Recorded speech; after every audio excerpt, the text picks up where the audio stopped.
Sigue nuestra cuenta de Twitter, @scjn, y entérate de la información oficial sobre la actividad jurisdiccional de la Suprema Corte de Justicia de la Nación, comunicados, convocatorias, cursos, conferencias y seminarios. Inscríbete a las actividades en línea y participa. La Suprema Corte de Justicia de la Nación, a través de las Casas de la Cultura Jurídica, te invitan a participar en el 13º concurso de dibujo jurídico infantil y juvenil, con el tema Niñas, Niños y Adolescentes y su derecho humano a un medio ambiente sano y digno, a realizarse del 26 al 30 de abril. Conoce las bases en nuestro portal de internet www.sitios.scjn.gov.mx/Casas Cultura. Suprema Corte de Justicia de la Nación. El poder de la justicia.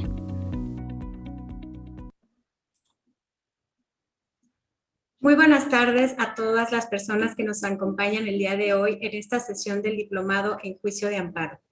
En nombre de la Dirección General de Casas de la Cultura Jurídica de la Suprema Corte de Justicia de la Nación, les damos la más cordial bienvenida. Mi nombre es Gabriela Iliana Ulloa Ponce de León, directora de la Casa de la Cultura Jurídica en Tepic, Nayarit, y estaré con ustedes moderando la sesión de hoy.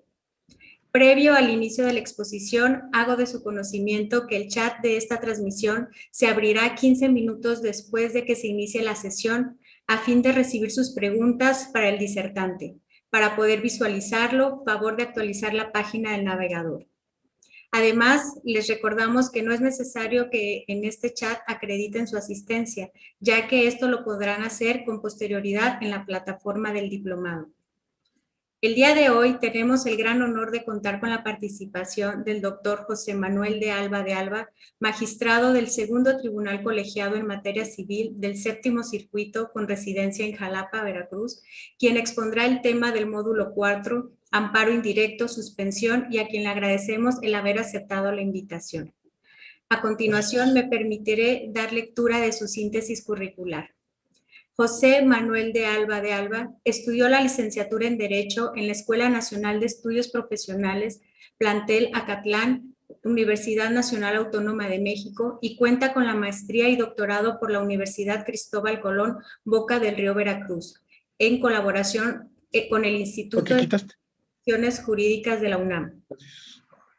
Como docente, ha sido coordinador del Instituto de la Judicatura Federal en las extensiones de Mazatlán y Jalapa, y ha sido catedrático en el Instituto de la Judicatura Federal en la Universidad Cristóbal Colón, en la Universidad de México y en la Universidad Anáhuac. Dentro de sus obras publicadas se encuentra La apariencia del buen derecho en serio y Amparo contra resoluciones judiciales, laberinto procesal, así como el artículo Suspensión de plano contra actos de discriminación, publicada en la revista del Instituto de Investigaciones Jurídicas de la Universidad Nacional Autónoma de México. Cuenta con una experiencia de 38 años al servicio del Poder Judicial de la Federación, en los que ha desempeñado los siguientes cargos: actuario adscrito al Juzgado de Distrito en materia agraria en el Distrito Federal y al Juzgado Cuarto de Distrito en el Estado de México, así como el Pleno de la Suprema Corte de Justicia de la Nación. Secretario auxiliar de acuerdos en la Subsecretaría de Acuerdos de la Suprema Corte de Justicia de la Nación. Secretario en el Juzgado Cuarto de Distrito en el Estado de México, secretario de Estudio y Cuenta del Pleno y de la Cuarta Sala de la Suprema Corte de Justicia de la Nación. Juez de distrito en los estados de Sinaloa y Sonora, magistrado de circuito en los estados de Sinaloa y Veracruz, y actualmente es magistrado en el Segundo Tribunal Colegiado en Materia Civil del Séptimo Circuito con residencia en Jalapa, Veracruz. Distinguido magistrado José Manuel de Alba, cede usted el uso de la palabra para dar inicio a esta transmisión del diplomado. Muchas gracias. Adelante. Muchas gracias, maestra Gabriela. Es un gusto, es un honor estar en este curso. Pues tenemos el tiempo muy corto para un tema muy largo y con muchos intereses. Para poder yo poner mi presentación, me voy ahorita nada más rápido, pero vamos a ver. De inicio, Lucero, para poner la presentación.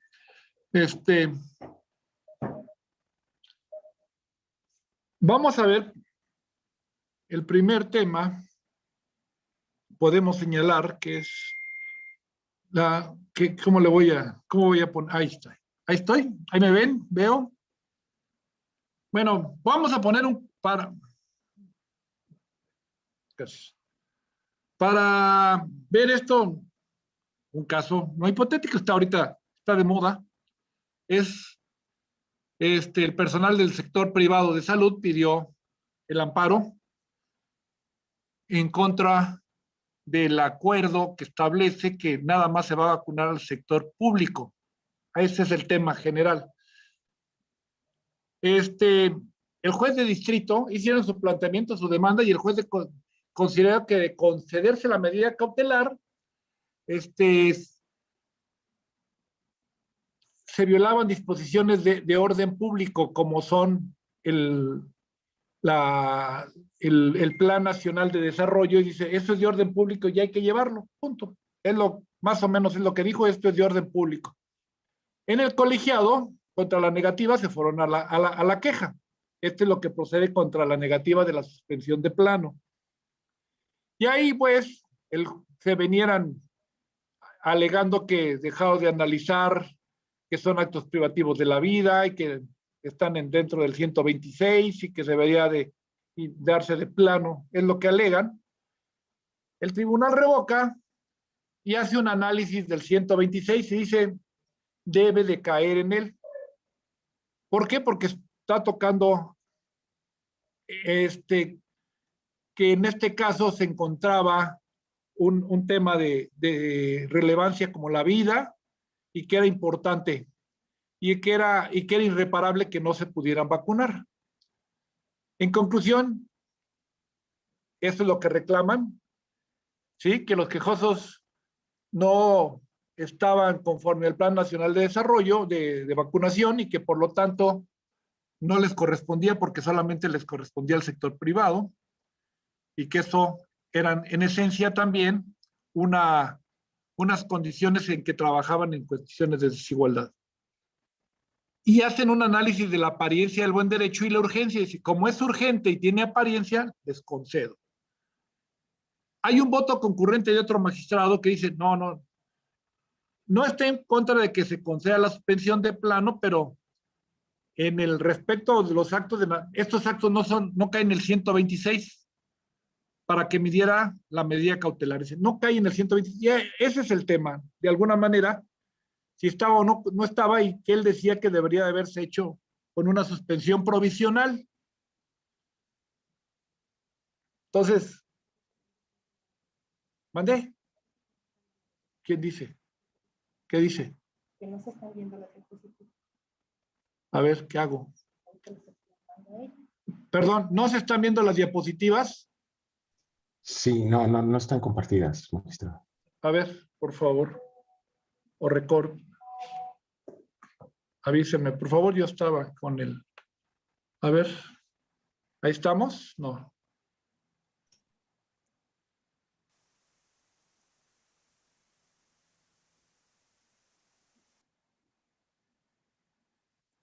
No se ve en el verde.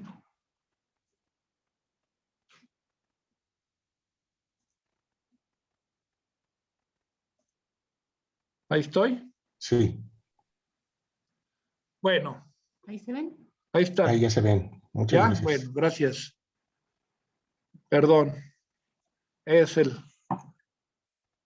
el chiste de la tecnología. Hay que agarrarle. Ok. Bueno. Déjenme nomás hacer un ladito esto. La mayoría en este asunto considero, miren, el tema de si es discriminación o no es un tema aparte. Nomás estoy señalando. El acto de discriminación, si está aprobado, es determinar si cae en el 126 de la ley de amparo. La mayoría consideró que sí. La minoría, en este caso el magistrado disidente, dice no procede la suspensión ya que no está en ninguna de las hipótesis del 126 porque no está en ninguno de los actos prohibidos del 22.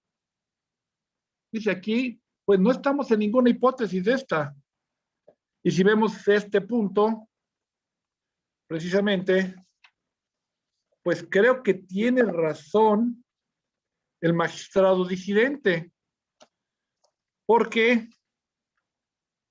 no es un ataque a la libertad, no está en peligro la vida, o sea, como tal, por un acto de autoridad, es un acto de pandemia, no hay prescripción, encierro, ninguno de los del 22 no se cae en esto.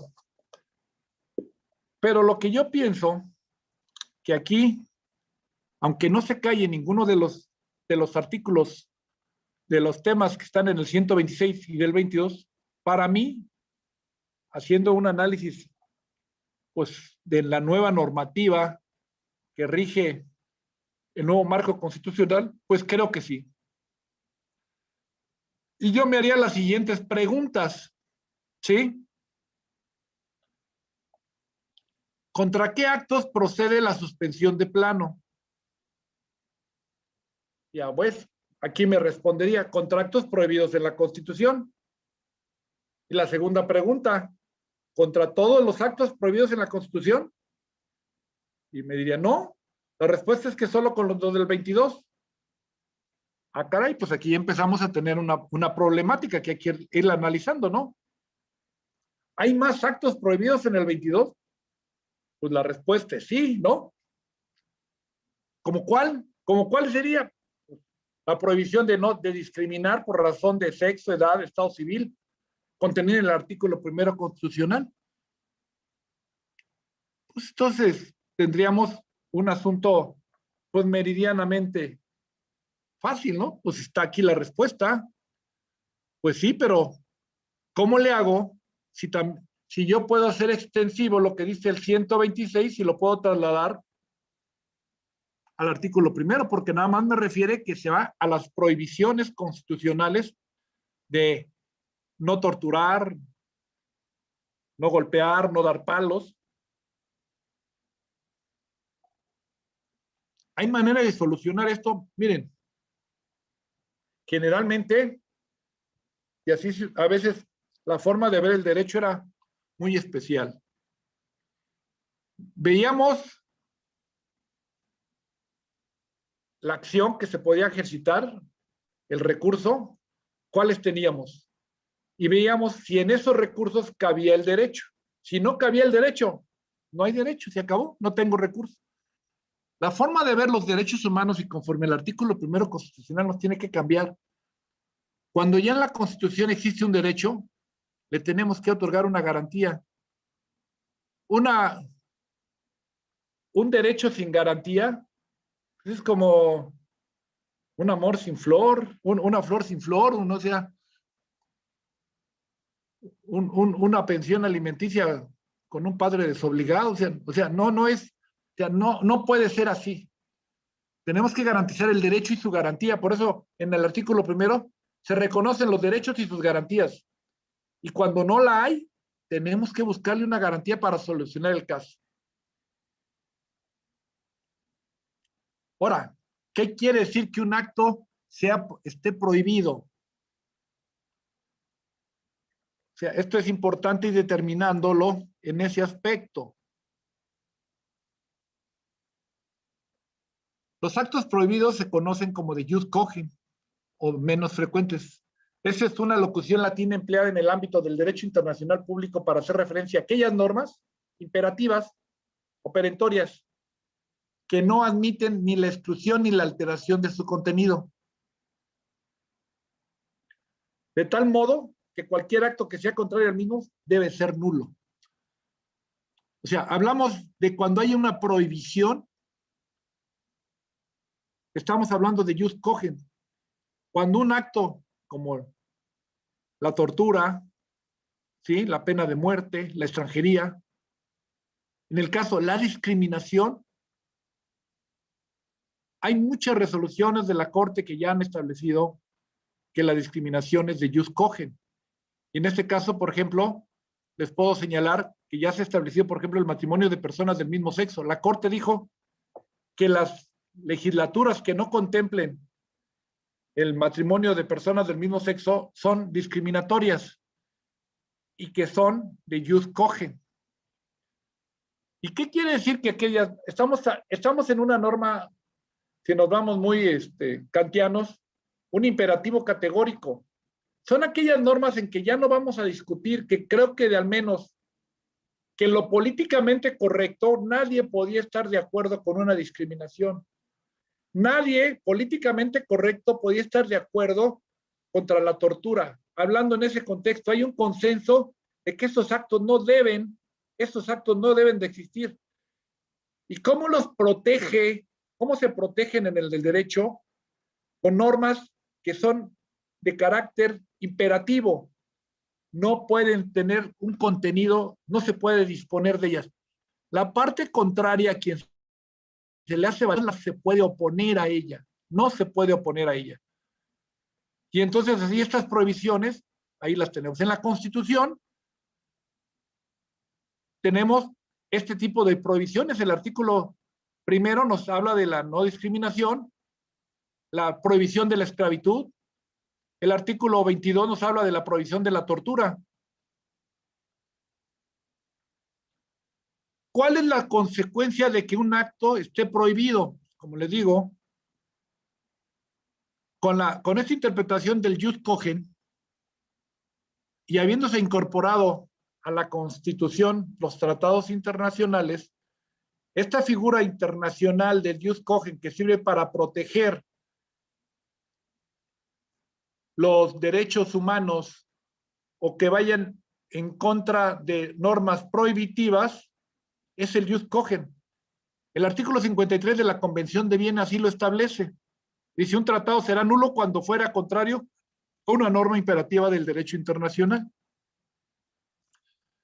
Miren, en el derecho, casi en todas las ramas del derecho encontramos las consecuencias de un acto prohibido. En materia civil, dice, quedan prohibidos, está prohibido esto. Los actos, y luego la consecuencia de que un acto sea nulo, los códigos generalmente señalan, son nulos los actos que vayan al tenor de las leyes prohibitivas, generalmente los códigos civiles. En materia administrativa existen precisamente este tipo de cuestiones. En materia constitucional no tenemos una norma que establezca la nulidad. Y el hecho de que no existe una norma que establezca la nulidad de los actos prohibidos contra el 22, ya no tendremos garantía para que estas normas sean declaradas nulas inmediatamente. La respuesta es no. Ustedes se acordarán también, pues, que cuando se incorporaron en el artículo primero constitucional, y nos dice el artículo primero que se reconocen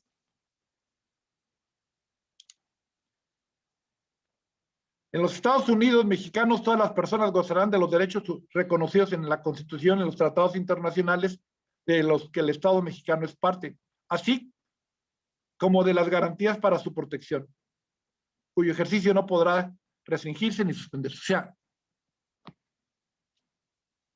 aquí nos señalan que reconocen las garantías. El jus cogens es la garantía que permite que o establece las consecuencias de un acto nulo. No lo tengo en la Constitución, implícitamente, pero al haber incorporado todos los tratados internacionales, y en este la Convención de Viena, y en particular la figura del jus cogens, que declara nulo cualquier acto que vaya contrario a una norma imperativa. Una norma imperativa es una norma prohibitiva. Si yo aplico esto, pues hay que hacer ya un manejo más amplio, ¿no? Porque ya nada más tengo no solamente tengo los derechos humanos reconocidos en la Constitución, tengo también los que están en los tratados internacionales. También no solamente tengo las garantías consagradas en la Constitución, como puede ser el juicio de amparo, también puedo tener las garantías consagradas en los tratados internacionales para proteger los derechos humanos. Entonces, por eso podemos estar aplicando. Entonces, la consecuencia de un tratado, la consecuencia en su momento de una norma que no sea, la consecuencia de la afectación a una norma prohibida por la Constitución debe ser la nulidad. La nulidad atendiendo al jus cogens como garantía de estas cuestiones. Esto es porque no hemos desarrollado en México la teoría de las prohibiciones o las nulidades en materia constitucional.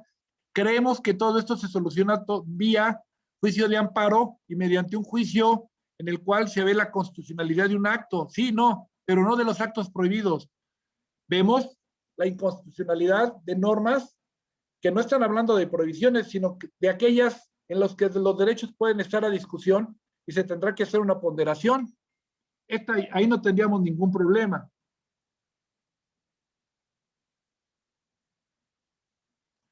Bueno, ya lo señalé. ¿Por qué se aplica el 53 de la Convención? Pues porque la Constitución modificó y estableció que se reconocen los derechos y sus garantías, y la garantía es, para subrayarlo, una expresión jurídica con la que se designa cualquier técnica normativa de tutela de un derecho subjetivo. Y esta es una técnica ya reconocida en la Constitución. Entonces, porque de conformidad con el artículo 1, reconoce los derechos y sus garantías, y para hacerlo efectivos, reconoce la nulidad establecida en el 53, que es una garantía que hace que se anule un acto prohibido. Entonces podemos, porque va contra normas de jus cogens. Las normas de jus cogens son normas imperativas, que la sociedad les dio un peso muy específico, como es, en este caso, una prohibición para que no se vea afectada. En ese contexto, si ya lo veo así, yo ya tendría que estar hablando que mediante este instrumento procesal se puede hacer efectiva la nulidad del acto prohibido. Pues yo creo que sí. Nomás habla de la suspensión del 22. Pero, ¿cómo podemos hacer el juicio? ¿Cómo podemos hacer que esto se haga extensivo, el 126, para aplicarlo de esto? Pues, simple y sencillamente, podemos hacer por analogía. Podemos utilizar la analogía y en este caso, pues si son actos iguales, les tengo que dar solución igual. Les puedo señalar que al respecto, que al efecto, déjenme nomás para poder leer aquí, le muevo acá. En el caso, por ejemplo, hay casos ya resueltos por la Corte en ese contexto. Fíjense, allá por 1995, ustedes se acordarán que el ejercicio de la acción penal era una cuestión monopólica del Ministerio Público, y entonces cuando el Ministerio Público no decidía hacer la acción penal, archivaba y se acabó. Y la gente podía decir, pero ¿cómo archivó? ¿Qué hicieron? ¿No? Bueno. Ante ese reclamo, en 1995 hubo una reforma constitucional en los que se advierte el reconocimiento en favor del querellante, denunciante, víctima del delito o de los familiares de estas o legalmente interesados del derecho a impugnar la resolución desde el Ministerio Público. En 1995 dijo, se reconoce, se debe establecer una vía jurisdiccional para la impugnación, para que tengan acceso a la justicia. ¿Qué sucedió? Que las legislaturas ordinarias y la federal no cumplieron inmediatamente con este mandato que les mandó la Constitución. Y que resultó que ya estando en la Constitución, algunas personas iban contra el no ejercicio de la acción penal y se fueron al amparo. Unos colegiados resolvieron, que era ya en los recursos correspondientes, unos resolvieron pues que mientras no había recursos, si bien existe ya el derecho, pues tendría que esperarse que por lo pronto no era procedente porque no tiene ese recurso. Y otros determinaron que ya existiendo el derecho correspondiente, ya no podía quedar al arbitrio, a la desidia del poder legislativo. Y así resolvió. Y entonces se traduce, dice, coetáneo al derecho de exigir al Estado la prescripción de los delitos, lo que se traduce en el nacimiento de una garantía cuyo respeto, fíjese, no puede considerarse postergado o sujeto a las condiciones suspensivas de que el legislador ordinario en los diferentes fueros emita las disposiciones legales que reglamenten el instrumento para impugnar por la vía jurisdiccional las vías, puesto que, en principio, ante la vigencia de la disposición constitucional relativa, la protección del derecho garantizado es inmediata, ya que en tal hipótesis no se requieren medios materiales diferentes de los existentes para la autoridad cumpla con esto. Esta tesis aplicándola al caso concreto, ¿existe el derecho a la no discriminación? Sí. ¿Existe el derecho a que el acto se quede declarado? Sí. Lo que no tengo el instrumento es el que no lo permite, porque el instrumento procesal mediante el cual se declara nulo, mediante una resolución, es el 126. Pero el que no esté en el 126, no puede ser que no haga operable que estamos ante un acto nulo. Aplicando esta tesis, estábamos en ese contexto y me quedaría, diría yo, a mi punto de vista, claro. Y aquí esta es la tesis. Por consiguiente, la ausencia de ordenamientos legales que precisen la vía jurisdiccional ordinaria para impugnar las resoluciones del Ministerio Público sobre el no ejercicio y desistimiento de la acción penal, que pueden ser violatorias de las garantías del ofendido, no impiden que tales determinaciones sean reclamadas de modo inmediato y en tanto expidan las leyes ordinarias a través del juicio de amparo, dado que está regulada la actuación relativa a la representación social por la propia Carta Magna. Aquí nos estaba señalando que no se puede retardar. Pero hay más casos en que nos hemos visto en la circunstancia de que no se ha actualizado la norma secundaria, aquí la ley de amparo también, con la norma constitucional.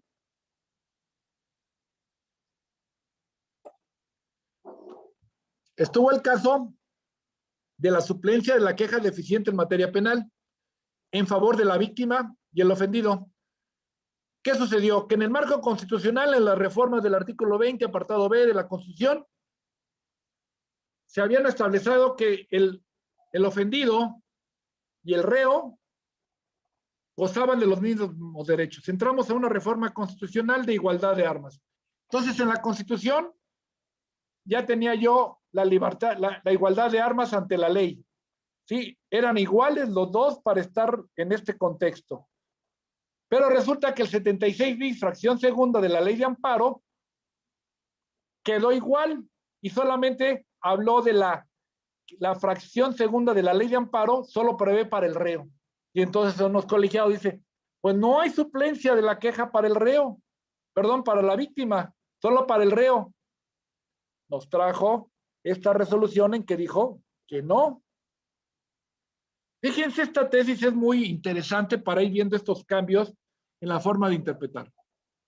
La labor jurisdiccional cotidiana y las diversas reformas constitucionales y legales enseñan que el derecho es un instrumento evolutivo que no puede permanecer estático ante los cambios de la sociedad, de manera que el significado de justicia, en su acepción elemental, de dar a cada quien lo que le pertenece, debe ser moldeado de tal forma que permita aplicar el derecho, no en sentido estricto, sino en un enfoque integral e incluyente acorde con los tiempos que se viven, razón por la cual esta Suprema Corte, a partir de la novena, ha evolucionado significativamente respecto a la visión protectora del ofendido. Muestra de ello son los diversos y variados criterios relevantes que con marcada mejora en el rubro del acceso pleno a la justicia. Esto es, la jurisprudencia se erige como el medio conductor que actualiza las disposiciones de la ley reglamentaria y evita que el derecho positivo caiga en desuso. Así, el modelo de juicio y amparo legalista y rígido que impone el principio de estricto derecho ha perdido vigencia para el afectado en virtud de las reformas al artículo tal de la ya que colocan en el mismo plano los derechos del acusado y de la víctima. Si se fijan, aquí tenemos argumentos para haber señalado que si está prohibido para los del 22, estarán prohibidos para los del primero. Y no podemos hacer nugatorio este derecho y no darle una suspensión de plano contra un acto prohibido por pensar que no están en el 126. Y quiero hacer una precisión. En la suspensión de plano no es la urgencia lo que nos está llevando a que se actúe inmediatamente. Lo que nos está llamando aquí a actuar inmediatamente es que en un Estado democrático de derecho en el que ya se acordó que determinadas normas están prohibidas, estas no deben de existir un solo minuto. No puede existir tortura, no puede existir discriminación. Entonces, en ese aspecto, la discriminación y la tortura tienen la misma categoría, aunque parezca que no. O sea, la gente diría, ¿y cuál? ¿Por qué puede ser algo más prohibido que otro no es prohibido? O sea, ¿están más prohibidos los del artículo 22 que los del artículo 1? ¿Estarán más prohibidos? Ahí está esto que nos trae también, ya este es un aspecto que ha tocado la Corte. En este contexto podemos señalar que el artículo 126, al establecer este beneficio, ya sobre eliminando a una clase de prohibición y otorgándoselo a otro, a esto se ha desarrollado en la Suprema Corte una doctrina jurisprudencial que se llama de discriminación normativa, en que el legislador puede vulnerar el derecho fundamental de la igualdad ante la ley por exclusión tácita de un beneficio o por diferencia expresa. Fíjense lo que dice, y es muy interesante que lo veamos, porque con esto entonces ya nos podemos ir que podía caber perfectamente el tema de la discriminación, por estar prohibida la discriminación en el artículo 1. Dice, el derecho fundamental a la igualdad en su vertiente de igualdad formal o igualdad ante la ley comporta un mandato dirigido al legislador que ordena el igual tratamiento a todas las personas en la distribución de los derechos y obligaciones. Así, cuando el legislador establece una distinción que se traduce en la existencia de dos regímenes jurídicos, este debe ser razonable para considerarse constitucional. En este sentido, para mostrar que la distinción no es razonable, debe señalarse por qué resulta equivalentes o semejantes los supuestos de hechos regulados por ambos regímenes jurídicos, de tal manera que esta equivalencia mostraría la falta de justificación de la distinción. De esta manera, existe discriminación normativa cuando dos supuestos de hecho equivalentes son regulados de forma desigual sin que exista una justificación razonable para otorgar este trato diferenciado.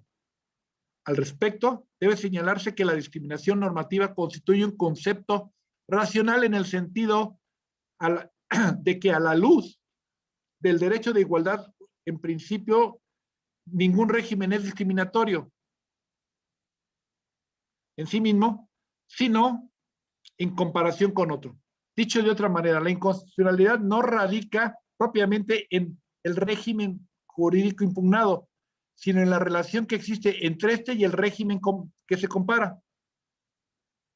Aquí estamos ante dos situaciones iguales y les voy a dar dos tratos o dos procedimientos diferentes. A la discriminación, si está debidamente demostrada o está muy claramente demostrada, la voy a llevar por una suspensión provisional hasta que se dicte la sentencia definitiva. Aquí resulta, y el caso de los médicos resulta muy paradójico y muy ejemplificativa. A ver, voy a hablar de apariencia del buen derecho y voy a esperar para ver si el resultado de la sentencia confirmo o no confirmo.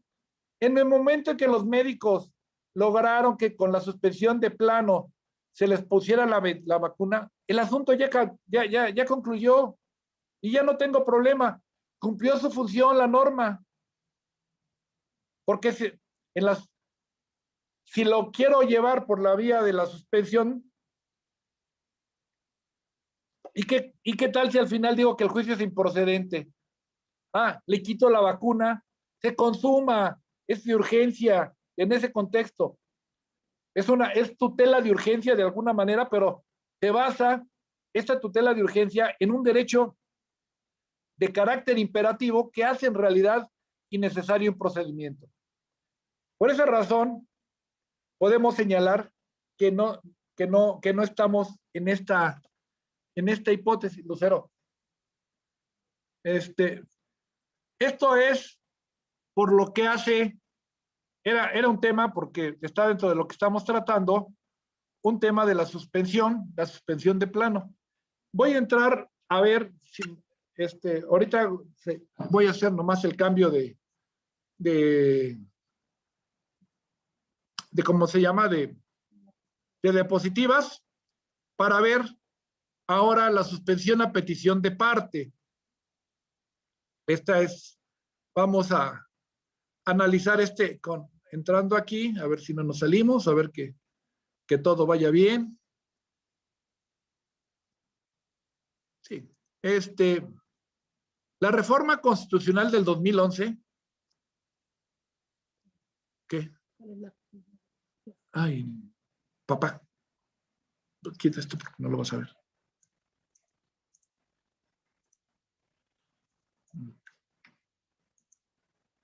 Permítanme tantito, nomás nos hacemos el cambio de las clases. ¿Dónde está?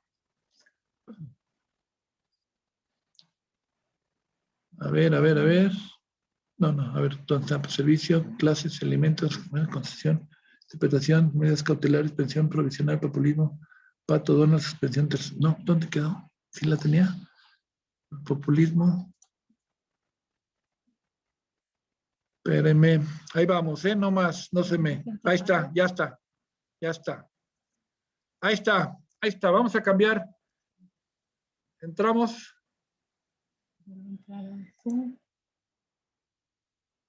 Ya está. Y lo volvemos a compartir. Ahí estamos. ¿Completo? ¿O dónde está? Levanta esto. Aquí debe estar. Ahí está. No sé, a ver, creo que, espérame, no va a estar. No se ve. No sé si estoy. Sí, puede dar en la parte superior en habilitar edición, por favor.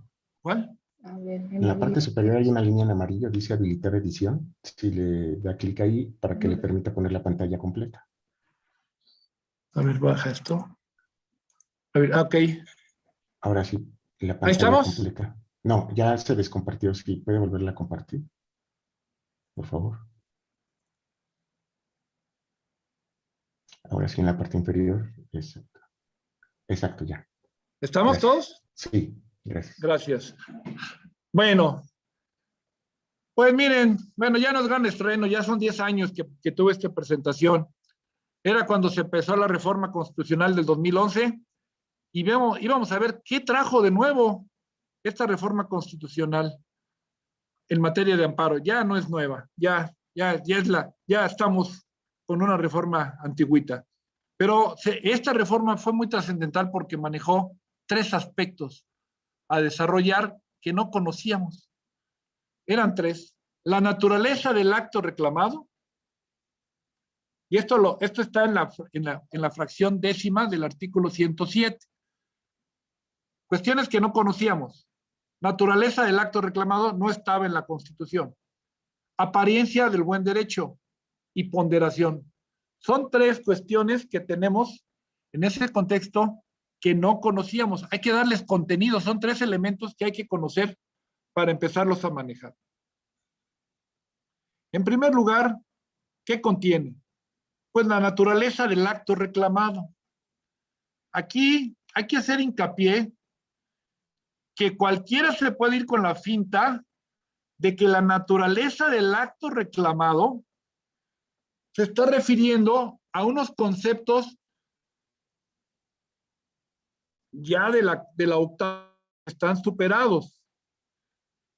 Cuando hablamos de la naturaleza del acto reclamado, no nos podemos estar refiriendo a que sean consumados, que sean negativos, que sean de toda esta gran cantidad de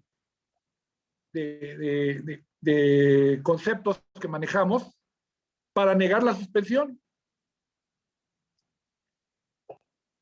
Miren, ¿qué pasaba? Anteriormente, en la octava época, para ser más claros, y parte de la novena, nos regíamos por lo que decía el artículo 124 de la Ley de Amparo. Y en este artículo 124 nomás como que ahí estaba, porque en la Constitución tampoco nos quedaba muy claro cuáles eran los elementos. Pero el artículo 124 de la Ley de Amparo nada más nos refería de una forma muy escueta que para la suspensión Si se fueran los casos a que se refiere a la fracción anterior, se concederá la suspensión cuando lo solicite el agraviado y no se siga perjuicio al orden público y al interés social. Y de ahí, en esta legislación ni en la Constitución, al menos, no se había interpretado así, no se había manejado la apariencia del buen derecho. La apariencia del buen derecho era un elemento que se negaba muy tajantemente, ¿no? Se negaba. Inclusive, por ejemplo, lo sostenía Fixamudio, que sí debía verse la apariencia del buen derecho, pero Burgoa negaba eso.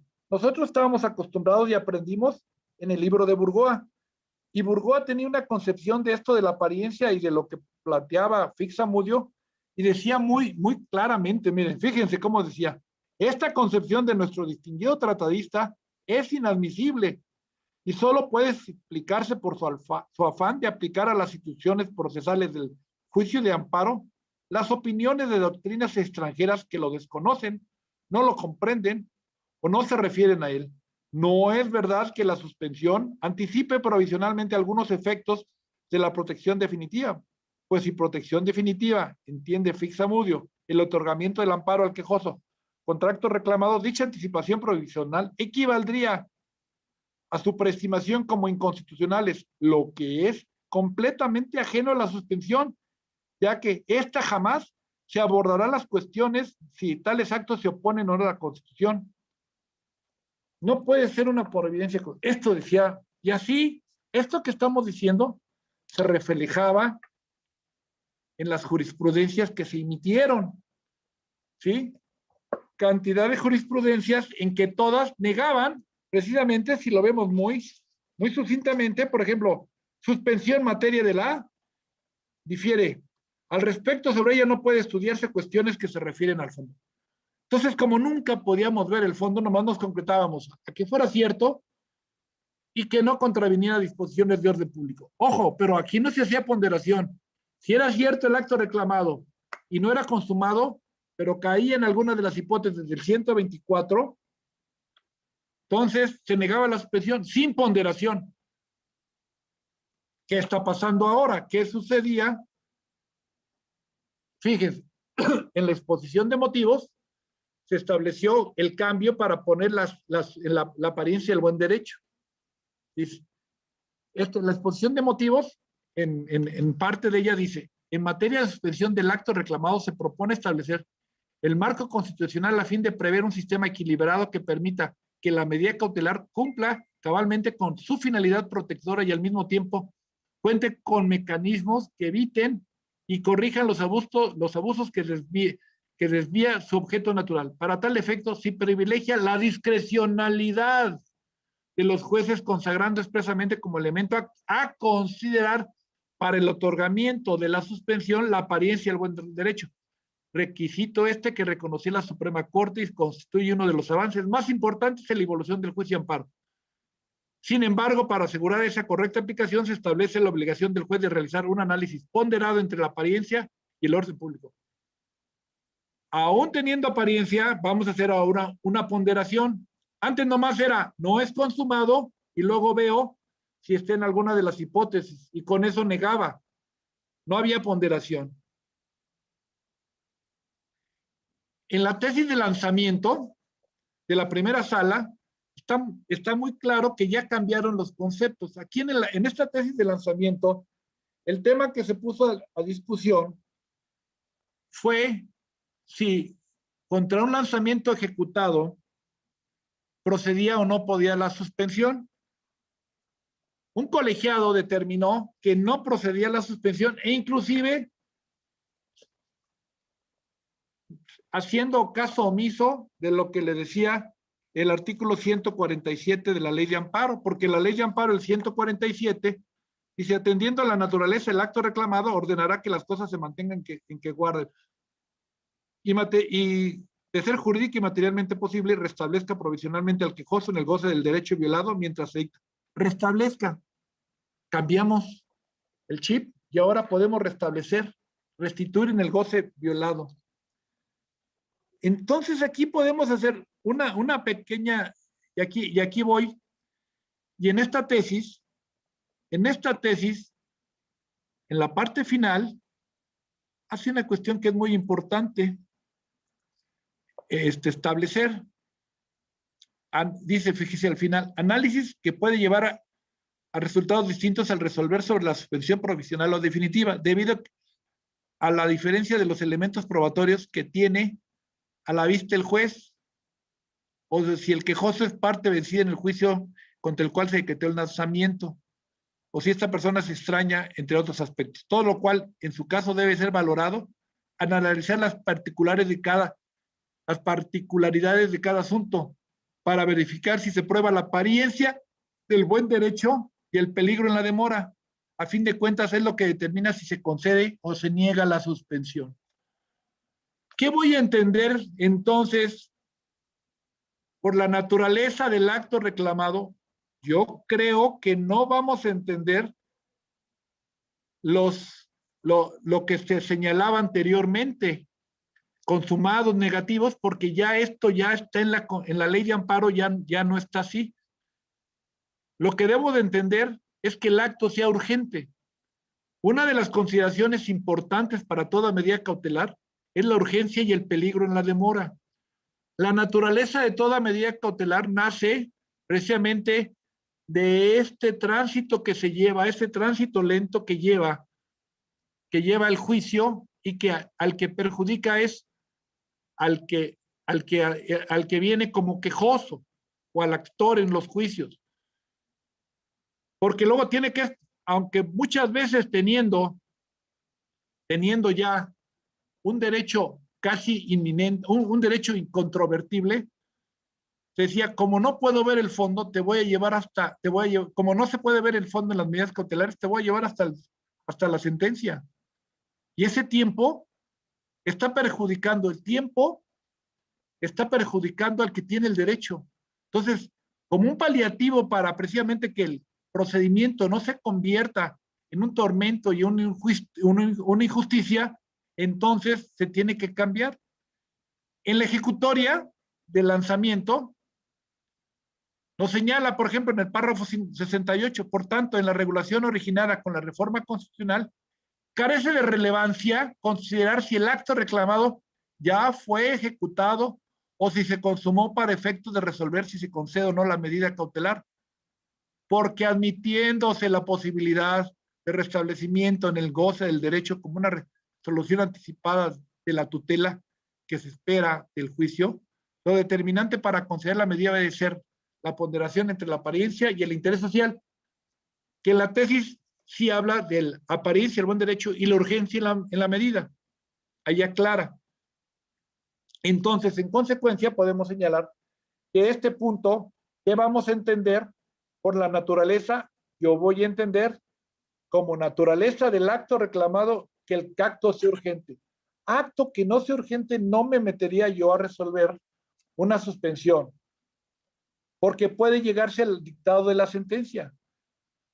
Solamente se va a dictar una medida cautelar cuando haya un derecho que requiera de urgencia para su conservación.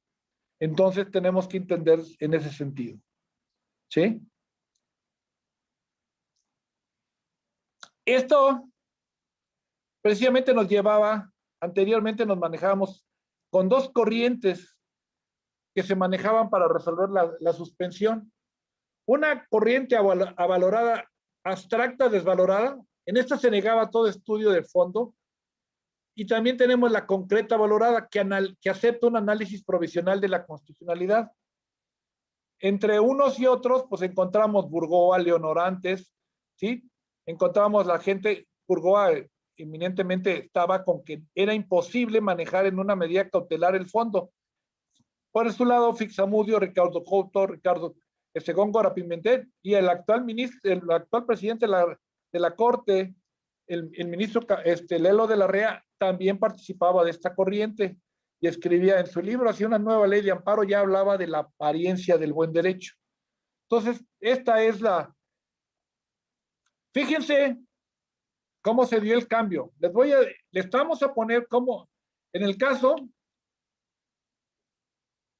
tenemos la fracción décima antes de la reforma. Dice, los actos reclamados podrán ser objeto de suspensión, para lo cual se tomará en cuenta la naturaleza de la violación alegada. A la izquierda de su pantalla encuentran cómo entendía en la octava época la gran mayoría, la corriente mayoritaria, que entendía por la violación alegada, y dice, es que pudiera ser suspendido, y que pudiera ser suspendido es algo que no estaba consumado, algo que no se haya ya ejecutado.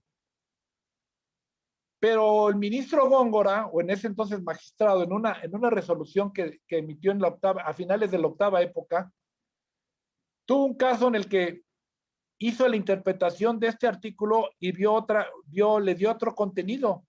La violación alegada se refiere al concepto de violación. O sea, cuando dice, y tomará en cuenta la violación alegada es el concepto de violación. En ese momento nace la apariencia del buen derecho. Y ahora, ¿qué tenemos? Precisamente, vemos en este caso cómo quedó ya la reforma en la Constitución. Los actos reclamados podrán ser objeto de suspensión en los casos y mediante las condiciones que determina la ley reglamentaria, para lo cual el órgano jurisdiccional de amparo, cuando la naturaleza del acto lo permita, pues aquí ya vamos viendo, ¿cuál? Yo creo que no podemos volver a señalar que son consumados, porque la propia ley me permite que pueden ser contratos restitutorios, ¿sí? Le puedo dar efectos restitutorios, o sea, cambió, ya no puedo estar hablando de lo mismo. Entonces, ¿de cuál me estoy hablando? De actos urgentes. La tutela anticipada tiene que ver con la urgencia y el peligro en la demora. No es casualidad que así lo haya determinado la gran mayoría de las corrientes doctrinarias en materia de medidas cautelares, ¿sí? Y luego ya habla, y deberá hacer un análisis ponderado de la apariencia del buen derecho. ¿Quién? El juez, ¿sí? ¿Cómo veían? ¿Cómo se veía? Yo les preguntaría así, ¿quién puede ganar una carrera de 400 metros planos? ¿Un hombre o una mujer? Hablando en forma abstracta.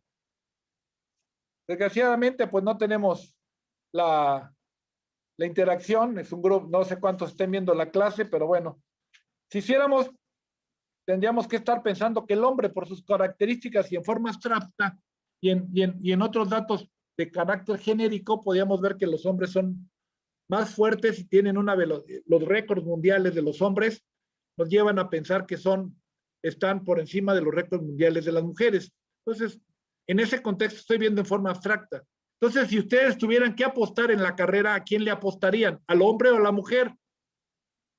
Difícilmente apostarían por la mujer. Ya sé, me van a empezar a decir algún hombre, ¿no? ¿Y qué tal si es Ana Guevara? Ah, por eso mismo. Ese sería verlo en forma concreta. Y fíjense que en forma concreta ustedes ya tienen más datos. En forma concreta, ustedes ya van a y esto es lo que ya sucede. Ustedes no podían decidir sobre conceder o no conceder un amparo porque no veían el fondo, o no podían conceder una suspensión provisional porque no veían el fondo. Y si les decía, es que yo tengo la razón y tenía todos los documentos y hasta hay jurisprudencia a mi favor, y le hubieran dicho, pues qué pena, no te puedo conceder porque sería darle efectos restitutorios que no lo tienes. Y entonces no te lo voy a dar. Esto es en forma concreta. Y en forma concreta ya voy a ver, bueno, si es Ana Guevara, yo tendría la cuestión de que yo le apuesto a la mujer. ¿Por qué? Porque vi el fondo, porque me estoy asomando y porque ya voy a tener una gran posibilidad de ganar. Así pasa con la suspensión. Me asomo al fondo y veo una gran posibilidad de ganar y ya la hice. Vean todas estas tesis que les había señalado. Todas estas eran tesis de la corriente abstracta avalorada, ¿sí? La suspensión, decía, difiere de la del juicio. Sus efectos no pueden ser restitutorios. No procede de contratos negativos, no procede de contratos consumados, etcétera, etcétera. Y teníamos un manual para ver cómo se podía negar. Entonces, no nos daba mucha solución. Vean el tema. Suspensión en materia difiere de la del juicio. Y si al resolver sobre ella, no puede estudiarse cuestiones que se refieren al fondo del amparo. Y era obvio porque no habíamos señalado ese como un elemento y nomás queríamos que fuera cierto y que no contraviniera disposiciones de orden público y que no fuera consumado. Pero ya cuando estuviera consumado, no. Al respecto, inclusive, es muy interesante lo que escribe este tipo de... Esta corriente también provocaba una desigualdad y una circunstancia sumamente, permitía la extorsión por parte de las autoridades. La extorsión, ¿por qué?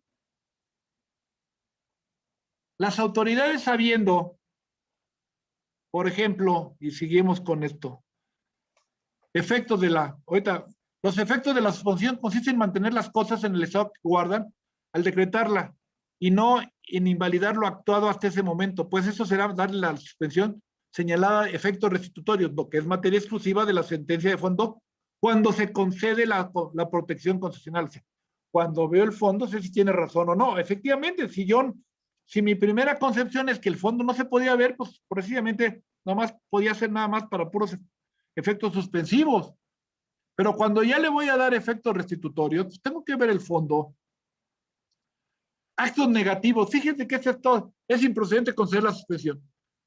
En la ley de amparo no se encuentra ninguna disposición que establezca que deba negarse la suspensión cuando el acto reclamado es prohibitivo o negativo. Pero la jurisprudencia de la Corte ha sido constante en el sentido de que la suspensión no procede de contratos que tienen ese carácter, porque la suspensión, como su nombre lo indica, estamos traduciendo a Bourgeois, paraliza y detiene mientras que se tramite el amparo, la acción de la autoridad responsable, y si se concediera la suspensión con actos prohibitivos, no tendría ya los efectos de mantener las cosas en el estado que se encuentran, sino que los retrotraería al estado en que se encontraban antes de dictarse la prohibición. Efectos que solo pueden tener las sentencias que se dicten cuando tenga yo los elementos para ver el fondo. Todo constitucionaba que no lo podía yo ver porque el artículo 124 no me lo decía y la Constitución no me lo decía. No es hasta que hacemos una interpretación de la ley de amparo, que ya es en la novena época, en la cual ya se establece, en esa novena época se habla ya en ese sentido. Y dijo, a ver, vamos a interpretar este enunciado. Cuando atendiendo a la naturaleza de la violación, dice, oye, la naturaleza es el fondo. Ah, pues sí. Y entonces nos empezamos a meter al fondo. ¿Ok? Actos consumados. Vean la misma cantaleta, la misma premisa.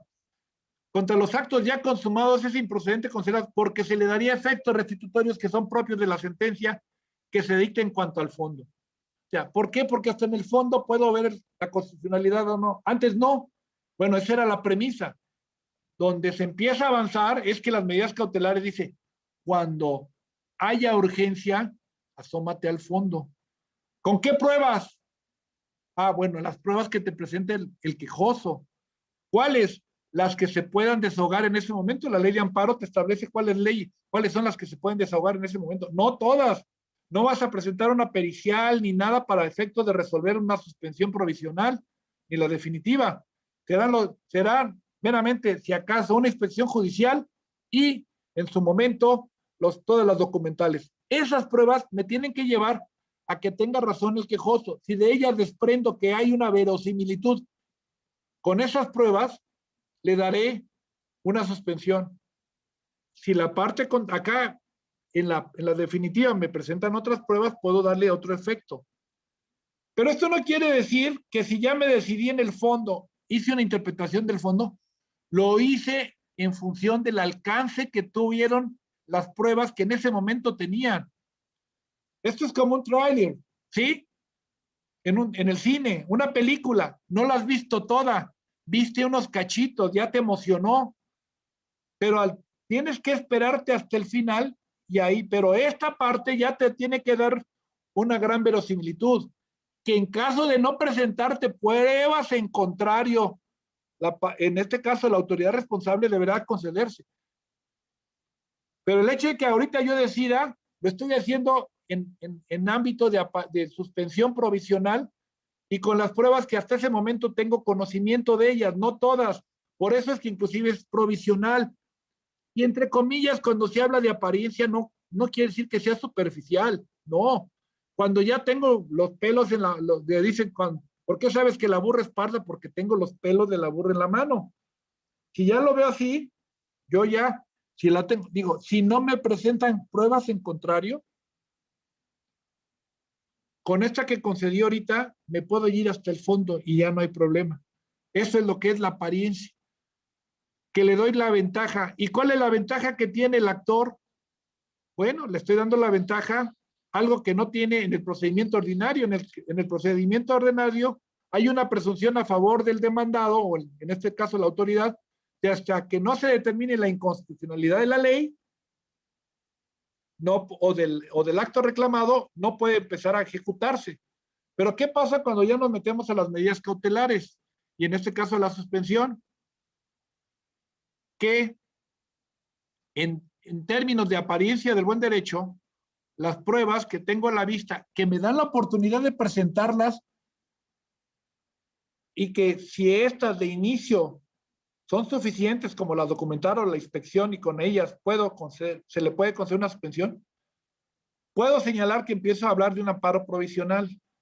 Y es provisional porque todavía no se ha culminado el proceso cognoscitivo del juicio, porque todavía no conozco todas las pruebas que se pueden desarrollar. Lo hice en instancia provisional y de urgencia. Y en ese momento, si tengo los elementos, concedo la suspensión. Pero no quiere decir que concedido la suspensión lo dejo sin materia. En algunos casos sí. Sí, es de tal naturaleza que se va a quedar porque hay casos en que puede llevarse en ese contexto. Pero aquí nos vamos a ver que en ese tipo de asuntos, precisamente, que la tardanza de un juicio no perjudique al que tiene el derecho. ¿Sí? Entonces, ¿cómo se veía anteriormente? Solo en la sentencia se puede ver el fondo. Y ahora en la suspensión se puede ver el fondo. Entonces, olvídense de las tesis de que no se puede ver el fondo. Lo van a ver y olvídense que lo deja sin materia. La gran mayoría no lo deja sin materia porque siempre puede haber una oportunidad de desahogar pruebas o de desarrollarse. Pongo un ejemplo en materia civil, en materia de reconocimiento de paternidad y alimentos. Miren, en la demanda, en el Código Civil del Estado de Veracruz, en su artículo 210, señala que presentada la demanda, con las pruebas, con las actas de nacimiento y las circunstancias que se narren, se podrá conceder una suspensión.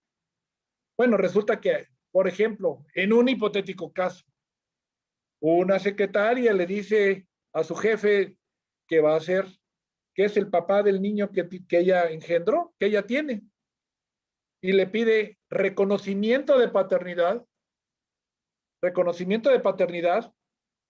y una pensión alimenticia. Son inclusive acciones que son en su mismo tiene que resolverse una para resolver la otra.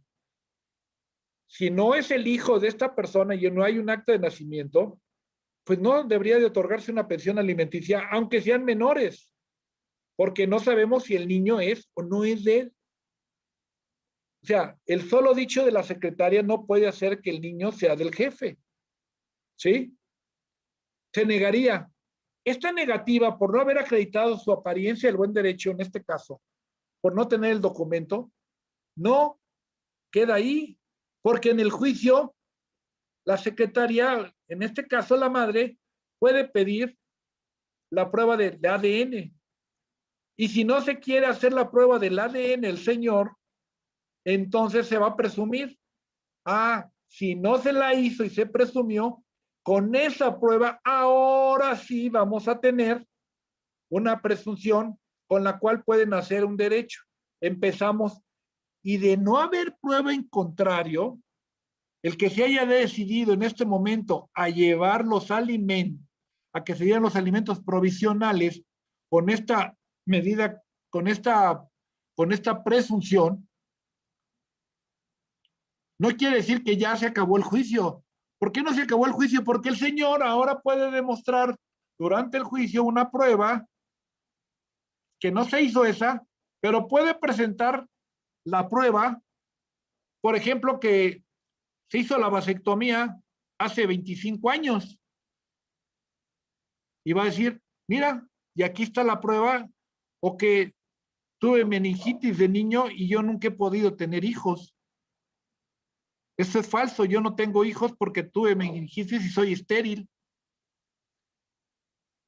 Bueno, pues ahí podríamos decir, ¿y ya se acabó el juicio? Pues no, porque la señora bien puede decir, no es cierto, si bien te hiciste la vasectomía, lo cierto es que quedamos y consensuamos que podíamos tener un guardadito, por ejemplo, ¿sí? Que fuéramos a un acto de semen y tú dejaras ahí congelado para lo que más adelante se ofreciera, por si hubiera alguna desgracia y que quisiéramos tener un hijo, otro hijo más, por alguna circunstancia. Y esto, yo tomé esa prerrogativa y el hijo es tuyo por eso, aunque sí tienes la vasectomía de hace 15 años, lo cierto es que había un guardadito. Bueno, esto nos va llevando a que las cuestiones pueden ir variando y el que se determine en un momento dado no quiere llevarnos al punto. Y más adelante podemos llegar a que inclusive pueda tener que sí fue acierto, que ese guardadito. Y bueno, ya tendríamos que ver si a la larga, ya con más elementos y todo lo que se va dando, es si se pudiera haber tenido el hijo ahora sin consentimiento de él y que esto le obligara a una circunstancia. De inicio, pues podríamos parecer que sí, pero bueno. A lo que me voy variando es que no está el hecho de que se vayan resolviendo algunas cuestiones en medida cautelar, no adquieren cosa juzgada y entonces permiten que se vaya manejando. Entonces, en ese contexto, tenemos precisamente que lo que nos interesa es, en relación con la apariencia del buen derecho de la primera sala, como ya les decía, que lo que hay que hacer es, que lo que interesa ahora es, lo que es determinante es que exista apariencia y que se haga una ponderación entre la apariencia y el buen derecho. Justicia que no es oportuna, pues no es eficaz, ¿no? Y ahí pues vendría la interpretación. Entonces, el punto medular de todo de este caso, podemos decir que es la urgencia. Es aquí como las pizzas. Si no llega en media hora, pues ya para qué quiero la pizza fría. Si no quiero, ¿para qué quiero la justicia? O en este caso, si el niño en el transcurso no recibió alimentos. En fin, pero también tiene que estar acompañado de lo que vendría la apariencia del buen derecho. Si ustedes pueden ver, aquí nos encontramos entre dos derechos que están en pugna o que empiezan a chocar, el 17 contra el 14. 14 constitucional, nadie podrá ser privado sino mediante juicio, y el 17 que establece la tutela anticipada.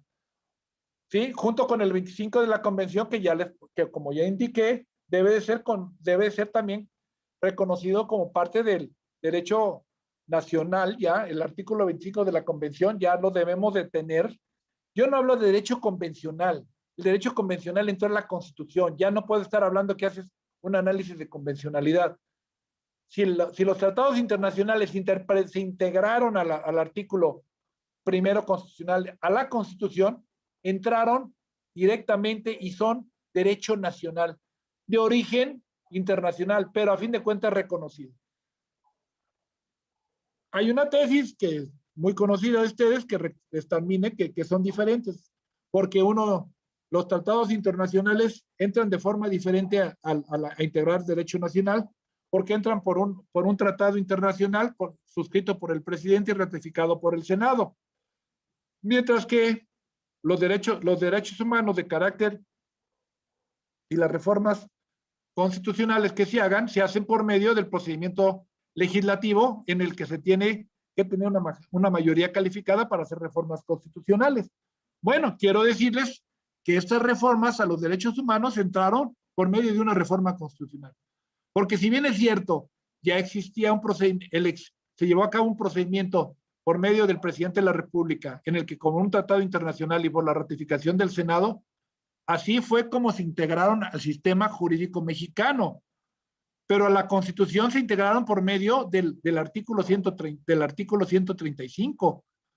¿Sí? Entraron por el procedimiento correspondiente en el cual se sumaron a la Constitución en función de una mayoría. La mayoría calificada estableció en la reforma constitucional que se estableció en el artículo 1 que integraban, entonces están integrados como tal, pero en fin, ese es otro tema. Y entonces vemos precisamente que es la ponderación, pues no dejo sin materia un derecho y otro. O sea, tengo el principio de debido proceso legal y tengo el principio de tutela efectiva. ¿Cómo compagino y hago que estos dos sean operativos sin uno descartar al otro? Cuando yo pongo la urgencia y la apariencia, no descarto en la totalidad el debido proceso, nada más cambio algunas cuestiones. Por ejemplo, no voy a hablar de audiencia previa, sino voy a hablar de audiencia posterior. O sea, no se elimina en el caso de las medidas cautelares el derecho de audiencia. ¿Por qué?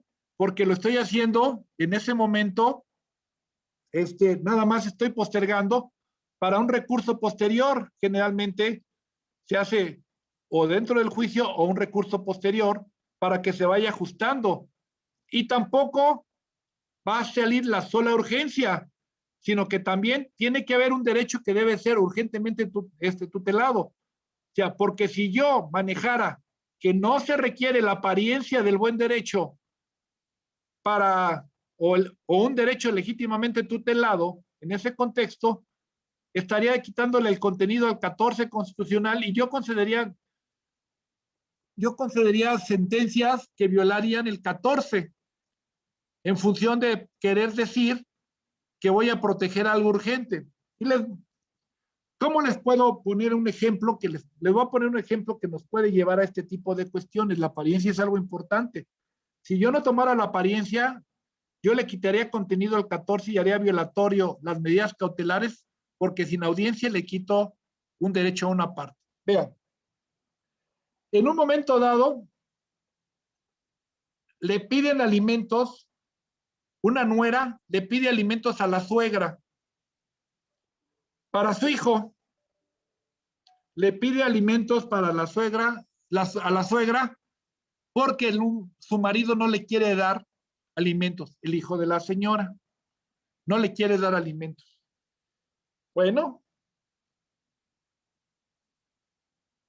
el juez responsable le concede la medida cautelar,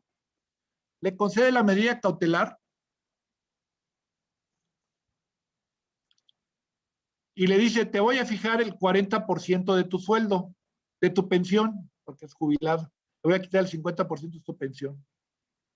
Ah, bueno, para dar. Se va en reclamación, la señora le dice, oye, la jurisprudencia de la Suprema Corte establece, y la ley, que yo soy subsidiaria, no solidaria. ¿Y eso qué quiere decir? Que yo solamente doy alimentos a falta de los padres, y los padres existen. Los padres existen. Y si los padres existen, yo no estoy obligada por la ley, porque yo soy subsidiaria, no solidaria. Ah, mira qué interesante. El juez dice, no, efectivamente.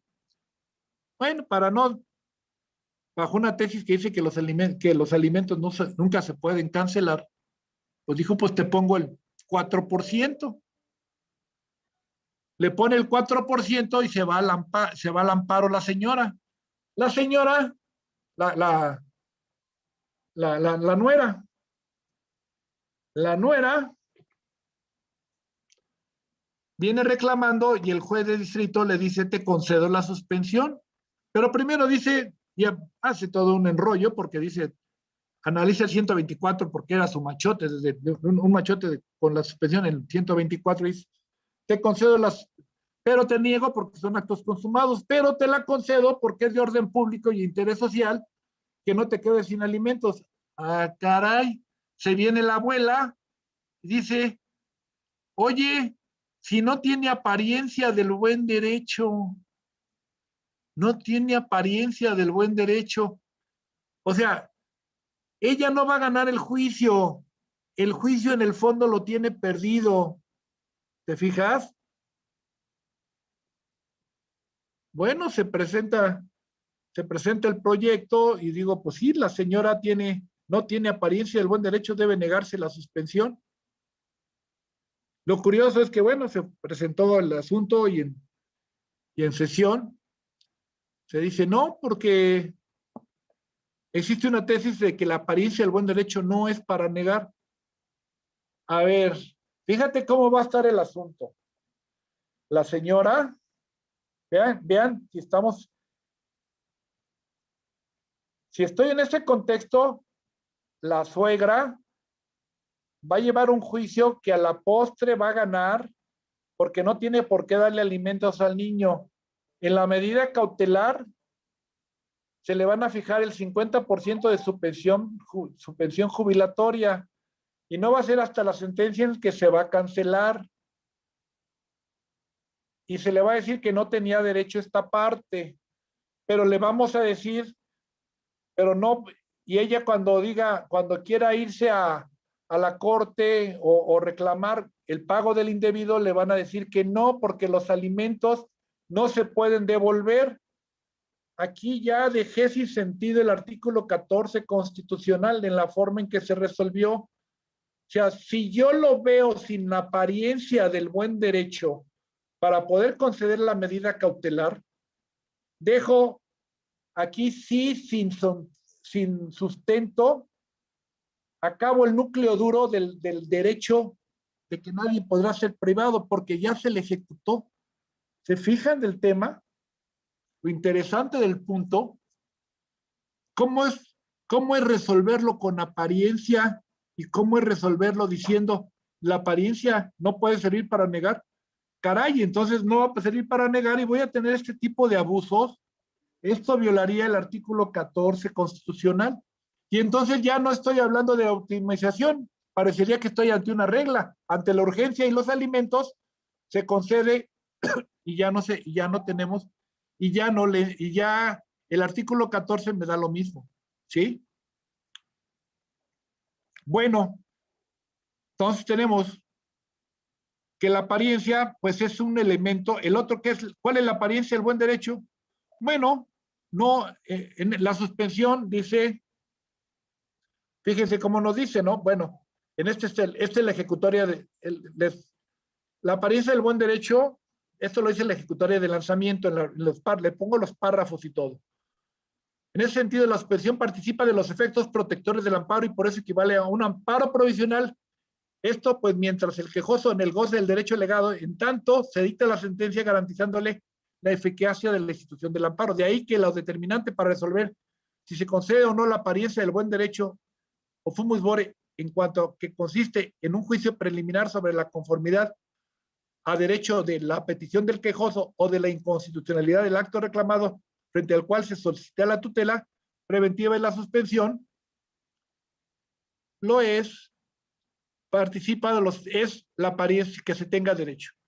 Y en ese sentido, la suspensión anticipa los efectos protectores del amparo y por eso equivale a un amparo provisional. Esto es, mantiene al quejoso en el goce del derecho alegado en tanto se dicta sentencia garantizando la eficacia del amparo. De ahí que lo determinante para resolver si se concede el análisis de la apariencia del buen derecho en cuanto a que consiste en un juicio preliminar sobre la conformidad a derecho de la petición del quejoso o la inconstitucionalidad del acto reclamado frente al cual se solicita la tutela preventiva.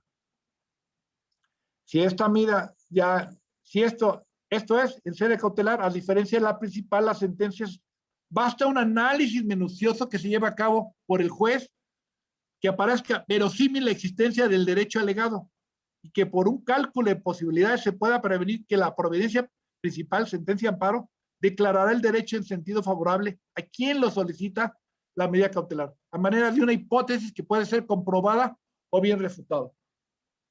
Lo anterior para evitar los retrasos en la justicia. Bueno, si se pueden ver, lo que estamos viendo es la apariencia del buen derecho, es constatar el derecho en función de las pruebas que hasta ese momento tengo desahogadas. Y estas me tienen que dar una verosimilitud de lo que estoy viendo.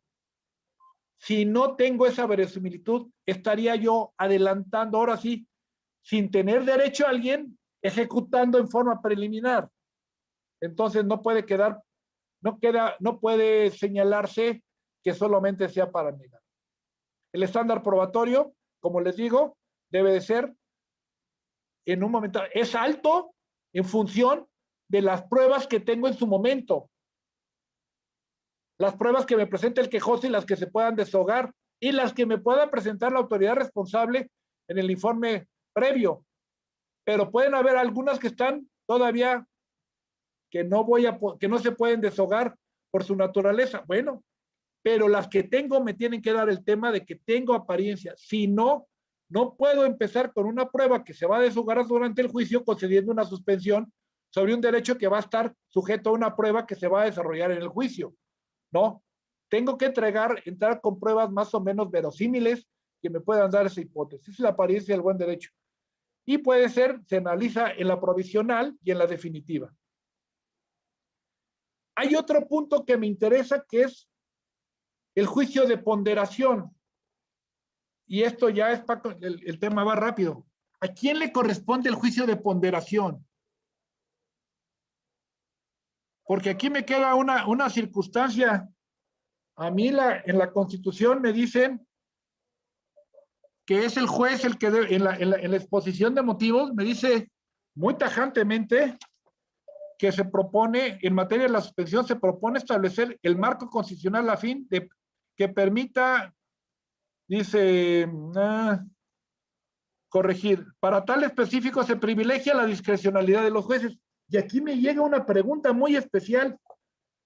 El artículo 128 y 129 de la ley de amparo privilegian la discrecionalidad de los jueces, cuando el artículo 128 me dice que se debe negar cuando se establezca lo dicho, lo establecido en el 129. Me deja la discrecionalidad cuando me dice que la suspensión no se otorgará cuando se siga perjuicio en el orden público y el interés social, y luego me diga más adelante, por ejemplo, que se consideran de orden público y interés social, que continúen el funcionamiento de centros de vicio. ¿Sí? Como establecimiento de apuestas y sorteos. Voy a nomás a poner el artículo primero como ejemplo. A ver, ¿dónde está mi discrecionalidad? Si en su momento se clausura una empresa de estas de juegos, caliente, juegos, no sé, todo lo que hay de juegos. Tiene todos sus papeles en regla. Y resulta que se la clausuran. Y cuando viene y tiene todo a la vista, y cuando presenta el amparo le dice, no, porque mira, ¿sabes qué pasa? De concedértela, continuarían establecimientos de juego. Sí, pero está reglamentado y estoy con todo en la ley. Pues sí, pero esta ley aquí ya me dijo que aquí no cabe. ¿En dónde está mi arbitrio? La discrecionalidad. Esto propicia, y precisamente lo señalaba, lo que decía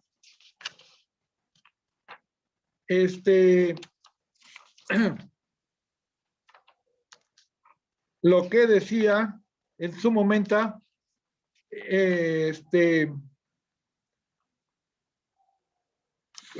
Ricardo Couto, excelente jurista al que le debemos toda esta reforma y que nadie se la reconoce, ¿no? Hago aclaración ahí al punto. Veracruzano de Orizaba. Fíjense, ¿por qué se propicia la extorsión? Y mira cómo decía el ministro en aquellos tiempos también fue, en los casos en que la ejecución del acto violatorio se lleve a cabo en condiciones de que el agraviado tenga posibilidad de ocurrir oportunamente un juez de distrito, el principio de que se trata provocará una competencia de carreras entre aquel y la autoridad, y en esta competencia triunfará quien sepa desplegar mayor actividad.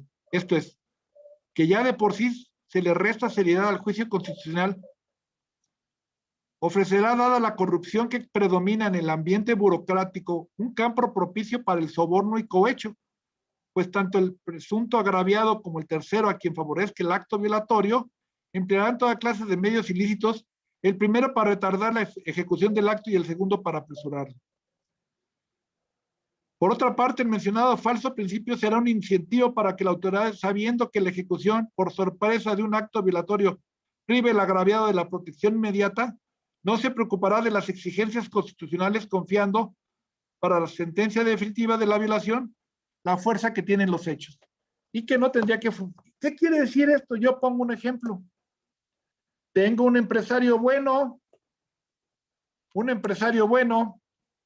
y un empresario malo. Los dos son antreros, los dos tienen un antro, el antro bueno y el antro malo. Pero resulta que el antro malo no tiene nada de sus papeles en regla y el antro bueno tiene todos sus papeles. Llega el inspector y se equivoca y le pone la orden de clausura al antro bueno y él tiene todo y el antro malo no. Pero como se equivocó, va al pedir el amparo, pero como ya está consumado, no lo voy a tocar. ¿Y qué quiere decir? Porque también propiciaba que las autoridades pueden llegar. Dice, pues vengo a que nos podamos arreglar. Extorsión. Oye, pero no, yo tengo todo en regla. Pues si quieres, porque si no te pongo los sellos de clausura y ante un sello de clausura, el juez te va a negar la suspensión porque son actos consumados. O sea, este tipo de cuestiones nos van a propiciar que puedan haber actos ilegales, ¿sí? Actos de corrupción, porque me van a tratar de extorsionar para el efecto de que yo les dé dinero para que me dejen funcionando, porque sabemos que si soy un antro de esta naturaleza o soy un juicio de esta naturaleza, si soy un establecimiento de apuestas, por ejemplo, si estoy ante un establecimiento de apuestas y ya tengo todos mis papeles en regla, pues basta que entonces la autoridad llegue y me clausure o me amenace con eso y en ese momento me dice, no quisiste arreglarte conmigo, clausuro. Y con esa clausura, aunque tenga todos mis papeles en regla, vengo a la suspensión y me dicen, continúe el funcionamiento de centros de vicio, de genocidio, así como establecimientos de juegos de apuestas y sorteos. ¿Qué nos trae esto? Entonces yo creo que el 128 y 129 tienen desde mi punto de vista que interpretarse conforme a la fracción décima del 107 constitucional. Porque si no, se deja en estado de indefensión. La autoridad no puede ser en ese contexto. Pero esto también tiene otro problema. O sea, no lo podemos ver nada más así. Aquí hay una invasión de esferas. Por eso considero que la ponderación no le corresponde.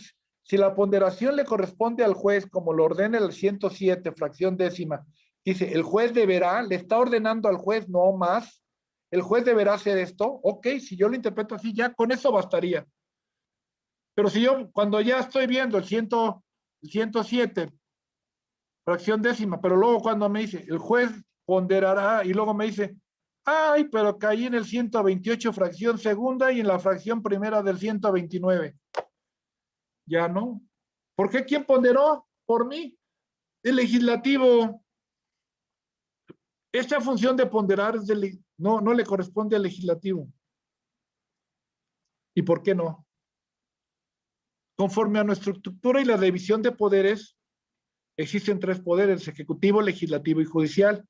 Conforme a la doctrina clásica, el poder legislativo crea las normas, el ejecutivo las ejecuta y el judicial mediante, en este caso en el juicio de amparo en términos del 107, el 103 fracción tercera, ¿sí? Y 107 la ley de amparo mediante un juicio de acción un juicio de amparo, puede buscar mediante esta revisión judicial de los actos de la autoridad, inclusive de las leyes, ¿sí? Ahora, y entonces el Poder Judicial tiene la facultad de revisar que el poder Ejecutivo se haya ceñido a lo que le mandó la ley. Y entonces estamos en un amparo de legalidad, bajo el principio de legalidad. Pero también el poder legislativo no es un órgano que no tenga límites. Los límites es que se tiene que ceñir a la Constitución, a los derechos humanos. ¿Y a quién le corresponde analizar quién es el que hace el análisis si estos se salen de esto? ¿Quién es el intérprete de la Constitución? El último intérprete, el Poder Judicial de la Federación por medio de la Suprema Corte de Justicia de la Nación.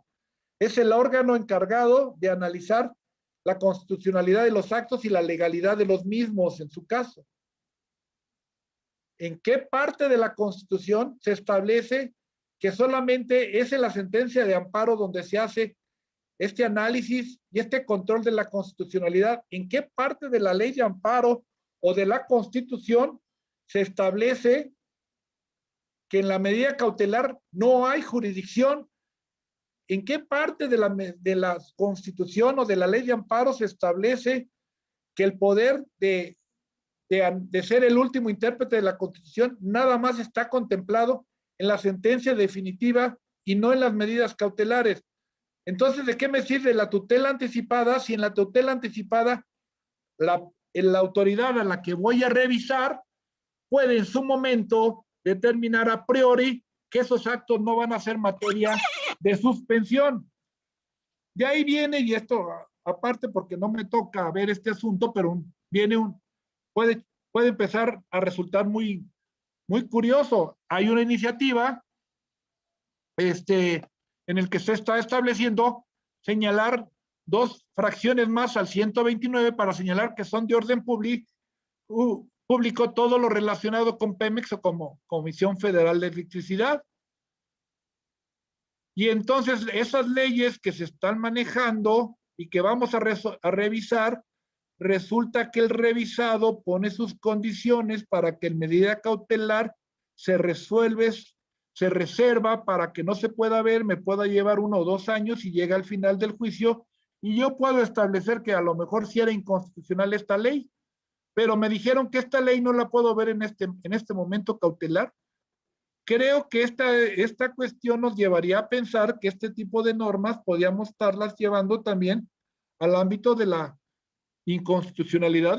Si estas 2 fracciones serían muy controvertidas en ese contexto, porque estaríamos manejando que las autoridades que el Poder Judicial debe de checar que trabajen o que estén de acuerdo a la Constitución, resulta que nada más lo puedo ver en vía de sentencia, pero no en tutela anticipada.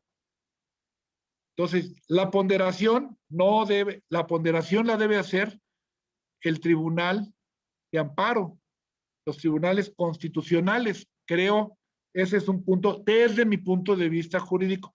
Por ahí hay un voto particular, inclusive del ministro presidente de la Corte, en un caso similar, en el que se amplió, en el que se establecía una circunstancia más o menos semejante en que no se podían hacer, que las investigaciones y los actos que se hacían en los juicios, en el nuevo sistema penal, no podía ser materia de, o las medidas cautelares, todo lo que se resolviera ahí no podía ser materia de suspensión, y se agregó en la Constitución, se agregó en la ley de amparo. Se hizo la controversia constitucional y el ministro presidente hizo esa aclaración. No podemos establecer que al que vamos a revisar nos ponga los límites de lo que se va a revisar. Es como que les van a poner un examen y ustedes me van a decir sobre qué va a versar. No.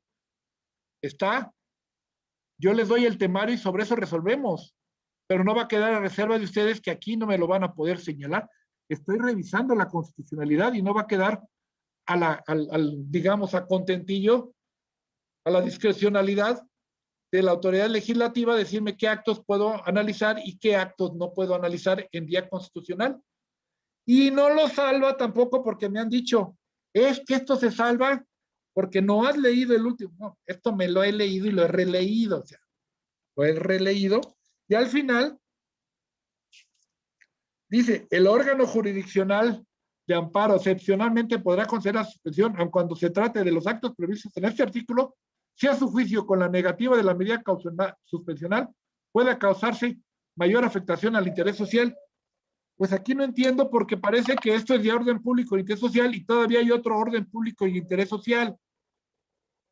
Esto no es aplicable porque lo que la ley, la Constitución me señala que debo hacer la ponderación entre la apariencia y el orden público y el interés social, no entre el interés social y el interés social, no entre el interés social que me señala el 129 y el interés social que se me pudiera ocurrir, ¿no? Es entre la apariencia del buen derecho, que es el de orden público e interés social, también, el derecho, una sentencia que esté conforme a la ley es un acto, no, es de orden público que no se ejecuten actos que vayan al tenor de leyes, que vayan al contra de la Constitución. Entonces aquí podría verse el caso que pudiéramos estar hablando de actos inconstitucionales, pero como envía en esta vía media, en este momento no puede hacer ninguna ponderación, cualquier expropiación o cualquier cuestión que se pudiera llevar a cabo en este contexto, en materia de hidrocarburos, en materia de energía, de cualquier de estas circunstancias, no lo vamos a poder ver. No se va a poder ver porque, aunque pudiera ser inconstitucional, si se aprueba estos artículos 129 y las fracciones que se le quieren, diría no, porque son de orden público. Y ya. Y la apariencia, no la vamos a ver. Esta no se va a ver ahorita. Entonces, pues fue, a grosso modo, son los puntos que quería yo platicar con ustedes. Y pues, si quieren, damos tiempo a una serie de preguntas y trataremos de darle la vuelta a cada pregunta. Estoy a la orden. Muchas gracias. ¿Me regalas agua?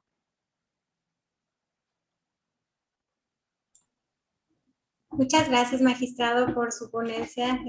Muchas felicidades. Y sí, son muchas las preguntas que tenemos, sin embargo, por el tiempo, vamos a presentar solo algunas de ellas. La primera es, ¿puede solicitarse la suspensión en cualquier momento del juicio de amparo o solamente al inicio de la demanda? En cualquier momento. Ahí sale rápido, no hay problema.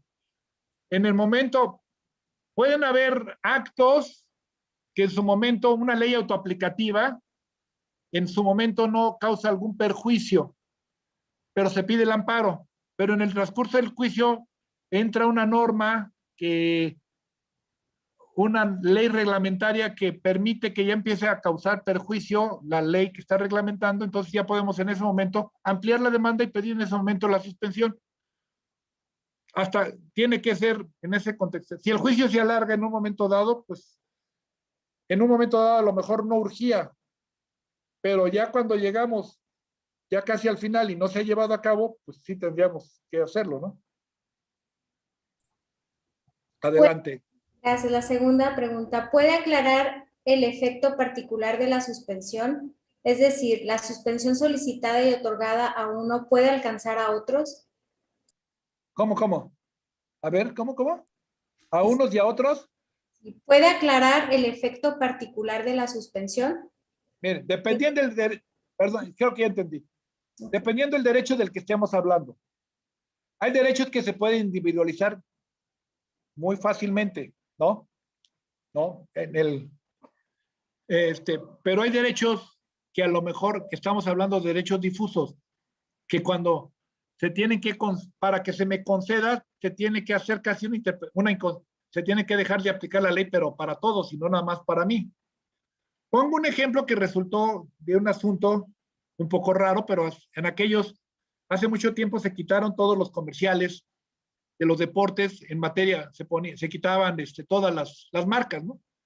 Se acordarán, en materia de coches, el McLaren era la etiqueta de Marlboro, el Lotus traía John Player Special, Ayrton Senna corría un Honda, que si no me recuerdo, con Camels. O sea, dijeron, esto vamos a acabarlo y lo vamos a quitar. Y y los equipos también. Los equipos traían cada quien casi la cervecería de su región.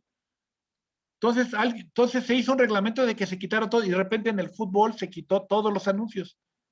Pero de repente volvieron a hacerse, se volvieron a señalar y empezaron a volverse a utilizar marcas de cerveza, y cigarro, cerveza principalmente en los equipos de fútbol.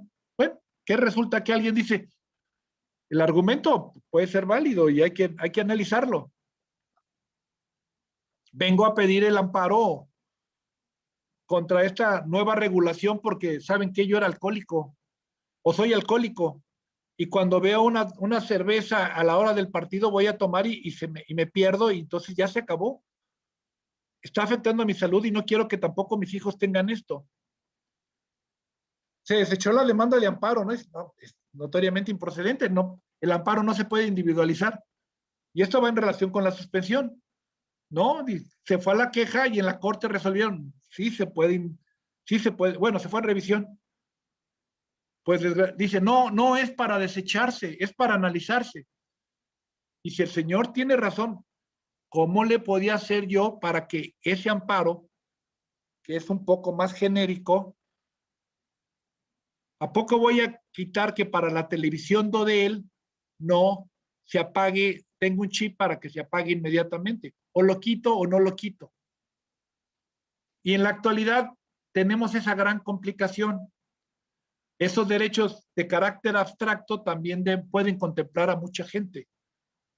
Hubo una ley también, si no mal recuerdo, una omisión legislativa, creo que también fue ponencia del ministro presidente, en relación en que no se había reglamentado, creo que el artículo 138 de lo que era la publicidad en los medios oficiales, no se había reglamentado, porque esto propiciaba que el gobierno le diera la propaganda a los medios que quisiera hacer, esto al que quisiera beneficiar. Hay que haber un reglamento para que a todos nos toque la propaganda, como un derecho como que se reparta el gasto público, no con los que quieres que te quieran. Bueno, no se había reglamentado y era una omisión. Se concedió el amparo para esa omisión y no se podía conceder un amparo para ese efecto de que solamente a ellos les dieran el patrocinio. La ley fue para que precisamente ante esa omisión se reglamentara y no podía reglamentarse para él solo. O sea, tenemos nuevos derechos que necesitan más creatividad. Pueden haber algunas con efectos generales, como hay algunas que están ahorita en mucha discusión. Adelante, a la orden. Otra pregunta, ¿podría explicar la suspensión dentro del contexto de un acto reclamado de naturaleza omisiva con efectos positivos? Efectivamente, pues hay actos que, como lo señalaba, una omisión en el que acabo de señalar, o sea, que no se había reglamentado en una materia y tenía efectos prohibitivos, o sea, tenía un efecto que no estaba permitiendo que en su momento pudiera ejecutarse un derecho que ya está establecido en la Constitución. En la Constitución se dijo, reglamenta y había omisión, entra esa omisión, entonces esos efectos positivos se estaban viendo, o sea, no estoy recibiendo la cantidad de propaganda oficial porque hay una omisión. Entonces, la suspensión, en este caso, podía tener, ya se está manejando también, ya hay tesis de la segunda y primera sala que ya han establecido que procede contra actos omisivos, ¿sí? Entonces, en ese contexto, pueden establecerse cuando el acto omisivo es notoriamente inconstitucional, pues tendrá, por ejemplo, que se empiece a ejecutar el derecho. Adelante. Gracias, magistrado. Si se otorga una suspensión provisional con efectos, ¿qué pasa con el cuaderno principal si al otorgarse esta medida se queda sin materia? No importa, ya se acabó el juicio. Miren, pasa algo muy curioso. Aquí en Veracruz se concedió una suspensión provisional para el matrimonio de personas del mismo sexo. Con esa suspensión provisional se casaron. Y luego, curiosamente, el juez, en la sentencia definitiva, se dio cuenta que este acto reclamado, ya lo habían reclamado en otro juicio y se los habían desechado. Y entonces dijo, este es acto consentido. Bueno, ¿y qué va a pasar? Ya están casados, ¿los va a descasar? El que los haya casado no pasa nada. O sea, ya están casados y el que haya sobreseído el juicio, ahí acabó. Ahorita lo que decía uno de los magistrados en el caso de la vacuna. Debe de hacerse por la suspensión provisional, ok. Y se la ponen, ¿y qué? ¿Vas a seguir el juicio? Una vez que te ponen la vacuna, se acabó el juicio. Era en su momento, tenía que haber sido la suspensión de plano, ni abrir cuaderno. Vas a abrir un cuaderno y ahora tienes que seguir para dictar una sentencia. Yo creo que si se queda sin efectos, ya habrá casos. Estamos muy apurados porque se queda sin efectos. Lo que me debe de apurar es que el gobernado haya quedado satisfecho y su derecho ya colmado, y que nosotros podamos archivar un asunto y nos quitemos de problemas. En lo que están preguntando a muchos compañeros es, ¿en qué rubro de la estadística lo pongo? Pues donde quieras, ahí ya se inventará. Cesa y se queda sin materia en el momento que el juicio, si era la vacuna, los doctores que ya están recibiendo ahorita, los médicos, personal de servicio público privado de medicina que ya están recibiendo su amparo, se debe declarar sin materia o ya concluido y archivado. Gracias, magistrado. ¿La apariencia del buen derecho podría llegar a considerarse como un derecho humano? Como una presunción de la concesión del amparo y por lo tanto de la obtención de la suspensión del acto reclamado. Bueno, podemos decir que es un instrumento para alcanzar un derecho humano, derecho a la justicia, la tutela judicial efectiva.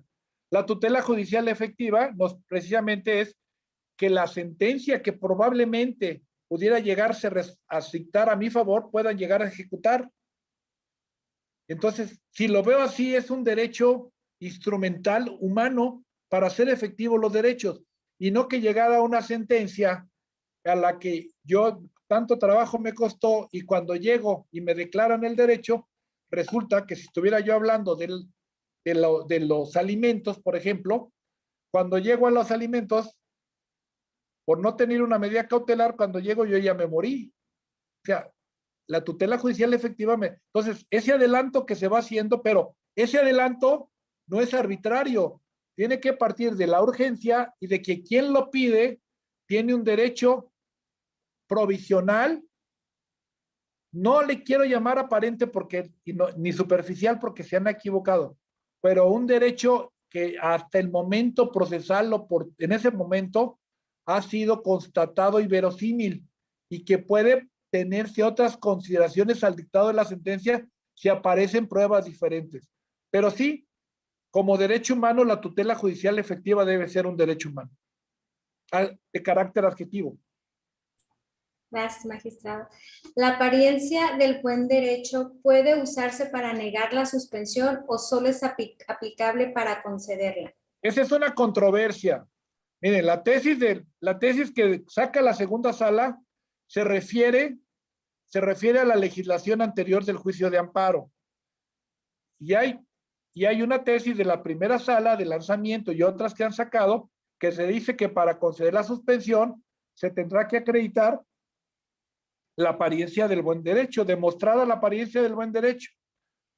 Lo que para mí, desde mi punto de vista, la tesis de la segunda sala no tomó en consideración dos elementos que sí tuvo la de la primera. Cuando resolvió la apariencia del buen derecho, la tesis, la segunda sala, dice la jurisprudencia, dice, voy a leer la suspensión, dice, suspensión en el juicio de amparo indirecto, la apariencia del buen derecho no puede invocarse para negarla. Para otorgar la suspensión sin dejar de observar los requisitos exigidos por el artículo 124 de la Ley de Amparo vigente hasta el 2 de abril del 2013, basta comprobar la apariencia del buen derecho. Ok, esta es la que dice que no. Pero ¿saben qué dice? Vigente hasta la Ley de Amparo vigente hasta el 2013. La del 2013 tiene esta ley, la del 2013 no tuvo conocimiento de la segunda sala para resolverla. Y tiene un artículo, el artículo 138, que no lo contiene la ley anterior, y dice, promovida la suspensión del acto reclamado, el órgano jurisdiccional deberá realizar un análisis ponderado de la apariencia del buen derecho y la no afectación del interés social, y en su caso, acordará lo siguiente: conceder o negar la suspensión. Esto por un lado, ¿sí? Y si veo el artículo 147, dice una cosa que no conocía esta jurisprudencia. No lo hicieron con base en esta ley, sino con una ley ya abrogada, que ya no está vigente. Analizaron el artículo 124, cuando el 128, 129, 138 y 147, que no conoce. Pero el 147 dice otra cosa muy interesante.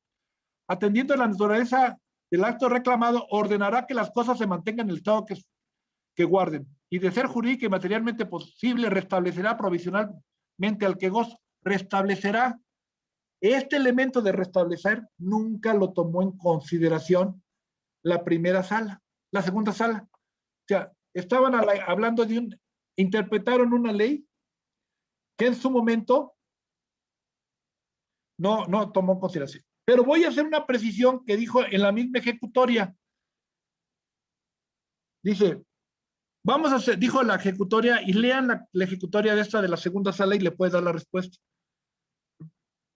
Vamos a hacer, dice, precisiones jurídicas previas. Para resolver la presente contradicción de tesis, es importante hacer algunas precisiones en cuanto a la suspensión de los actos reclamados en el juicio de amparo y la apariencia del buen derecho. La suspensión es una finalidad que tiene para sus perjuicios. Ay, caray, ya se me borró. Déjenme ver rápido, porque no creo que aquí lo que es lo que pasa es que tuve un asunto hoy de este tema. Entonces, acá está, lo tengo fresquecito. Dice, ojo, y aquí precisa cuál es la mentalidad con que estaba resolviendo la segunda sala. Por otra parte, se ha dicho que es necesario verificar que el acto reclamado sea susceptible de ser suspendido, dado que ningún efecto práctico tendría realizar un pronunciamiento sobre los requisitos que establece la ley para conceder la medida cautelar si el acto reclamado por su propia naturaleza no es susceptible de ser paralizado a través de la suspensión, como podría ser en sus casos los actos negativos consumados, declarativos, entre otros. Esta afirmación la hace porque no tenían conocimiento del artículo 147 de la ley de amparo, y que puede tener efectos restitutorios. Los efectos restitutorios solo son contra actos consumados, actos ejecutados. Entonces, esta tesis no se está refiriendo a una ley abrogada. Si quieren tener un referente más actual, vean la tesis de la primera sala relacionada con lanzamiento y las subsecuentes contra actos omisivos y con todas esas cuestiones. La de la primera sala son las más apegadas a este tema desde mi punto de vista. Ok. Gracias. Maestro, ¿existe alguna manera o supuesto para solicitar una suspensión en revisión de amparo indirecto?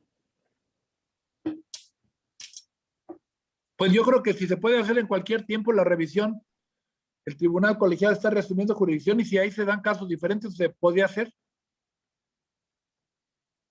Así es. Ok, maestro. Y magistrado, una última pregunta.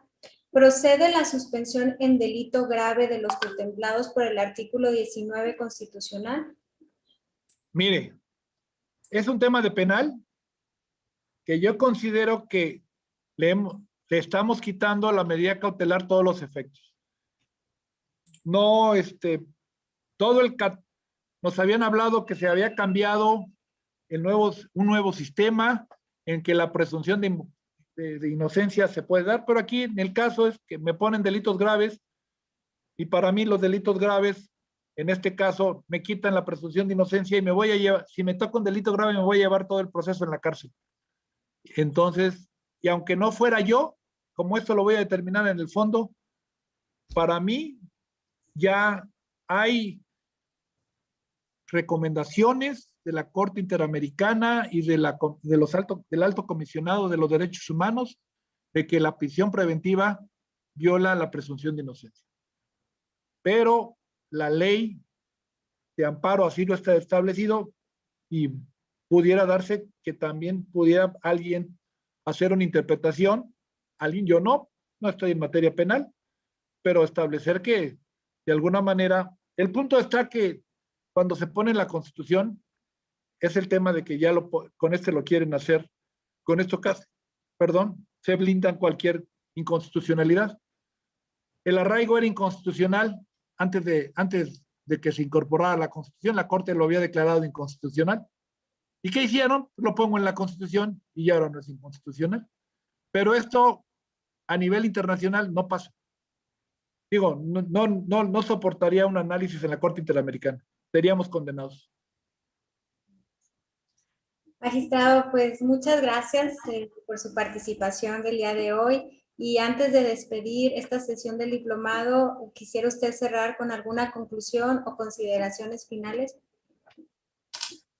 Bueno, pues que la apariencia del buen derecho, la urgencia y la medida son nuevos elementos que debemos de tener en consideración para poder analizar la apariencia y que con la apariencia se puede negar o se puede conceder. Sería en su momento un contrasentido a la lógica que si tengo apariencia se me concede y si no, también. O sea, si tengo derecho, se me concede, pero si no lo tienes, no te apures, también te lo voy a conceder. Esa sería mi conclusión. Muchas gracias, señor magistrado. A ustedes. En nombre de la Dirección General de Casas de la Cultura Jurídica de la Suprema Corte de Justicia de la Nación, agradecemos la invaluable participación del magistrado José Manuel de Alba. Estoy segura que la exposición que presenciamos permite a la comunidad jurídica un mayor conocimiento del trabajo de la Suprema Corte de Justicia de la Nación en materia de derechos humanos y del juicio de amparo. Antes de concluir, les recordamos que la próxima sesión del Diplomado en Juicio de Amparo se llevará a cabo el próximo lunes 26 de abril con la participación del magistrado Jorge Tosca Pistrán, integrante del Segundo Tribunal Colegiado en Materia del Trabajo del Séptimo Circuito, quien expondrá el tema Amparo Directo, particularidades por materia 1, tema laboral.